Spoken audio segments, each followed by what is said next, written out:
Bonjour, nous sommes le vendredi 17 mai 2024 et nous allons parler des chiffres du chômage qui sont stables à 7,5% au premier trimestre 2024. On sait très bien que les chiffres, ils leur font dire ce qu'ils veulent, puisqu'ils manipulent les stats.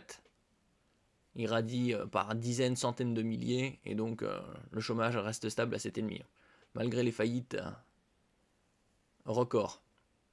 Le taux de chômage en France stable à 7,5% au premier trimestre 2024. Le taux de chômage a légèrement augmenté chez les 15-24 ans et diminué chez les 25-49. Le taux de chômage en France, au sens du Bureau international du travail, BIT, s'est stabilisé à 7,5% de la population active au premier trimestre 2024 par rapport au trimestre précédent. Là, 7,5% c'est pour les catégories A, c'est-à-dire sans aucune activité. A annoncé l'Institut national de la statistique et des études économiques INSEE vendredi 17 mai. N'oubliez pas de vous abonner pour plus de news sur le monde merveilleux dans lequel nous vivons. Dans le détail, 6000 chômeurs supplémentaires ont été enregistrés au cours du dernier trimestre écoulé, portant leur nombre dans la France entière, hors Mayotte, oui, autrement le chiffre exploserait, à 2,3 millions.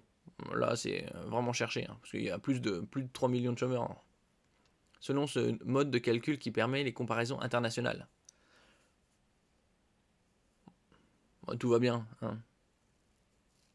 Le Dow Jones même a dépassé les 40 000 points pour la première fois de son histoire. Alors qu'il y a 8 ans, il était à 20 000 points. Le taux de chômage que le gouvernement veut ramener à 5% en 2027, comme le taux de déficit public qui voulait le ramener aussi en dessous de 3%, avait atteint à la fin de 2022 et au début de 2023 son niveau le plus bas depuis 1982, à 7,1% de la population active. À 7,5%, il demeure inférieur de 3 points de pourcentage à son pic de la mi-2015. Alors ici, on va voir le graphe. Le taux de chômage a diminué de 2,7 points depuis 10 ans. Alors là, on est au 2014 T1, trimestre 1, 10,2%. Il a continué à baisser progressivement jusqu'à atteindre 7,2% au trimestre 2 2020. Et après, ça skyrocket, là, ça a gagné quasi 2% en un trimestre à 9,1%. Bon, c'était avec les confinements et le Covid. Et après, ça continue à baisser. Soi-disant. Au premier trimestre 2023, il était à 7,1% et là, il est remonté un an plus tard à 7,5%.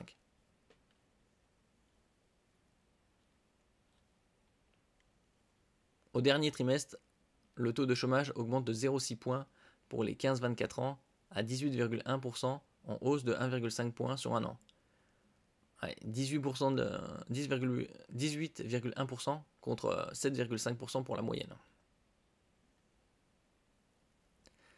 Il se replie de 0,2 points pour les 25-49 ans à 6,8% et est quasi stable pour les 50 ans et plus à 5,1%. Ouais, d'un autre côté, si vous avez plus de 50 ans et vous êtes au chômage, la probabilité de retrouver un travail est très mince. Donc c'est très bien qu'il soit à ce niveau bas. Le taux de chômage diminue légèrement, moins 0,1% pour les femmes à 7,3% et augmente légèrement, plus 0,1% pour les hommes à 7,7%. Le halo autour du chômage constitué des personnes considérées comme inactives par le BIT parce qu'elles souhaitent un emploi mais n'en recherchent pas ou ne sont pas disponibles diminue légèrement de 16 000 personnes et concerne désormais 1,9 million de personnes. Le taux de chômage de longue durée, c'est-à-dire les demandeurs d'emploi en recherche depuis au moins un an, est stable à 1,8% de la population active. Le nombre de ces chômeurs diminue de 23 000 par rapport au dernier trimestre 2023 à 549 000 personnes.